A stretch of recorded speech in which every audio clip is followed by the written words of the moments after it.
How to change your Facebook page name on Android. This tutorial shows you how to update your page name through the page settings. First, open the Facebook app on your Android device. After that, tap the three dots on your profile page and tap on your page name to switch over to your page. From there, once you're on your page profile, tap the three dots again to open the options menu. At this point, tap on Settings and Privacy, and then tap on Settings to open the full page settings. In the next step, scroll down and tap on Page Setup to open the setup options. Following this, at the top of the page, you'll see the name field. Tap on it to edit your page name. Once done, clear out the existing name and type in the new name you want for your page.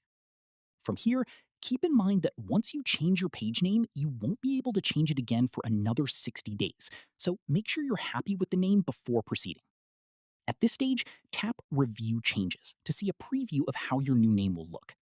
Finally, tap Submit for approval, and Facebook will review the change. Once approved, your page name will be officially updated. And that's it. If this guide helped you change your Facebook page name on your Android, give it a like, subscribe for more Facebook tutorials, and tap the bell icon for updates. See you in the next one.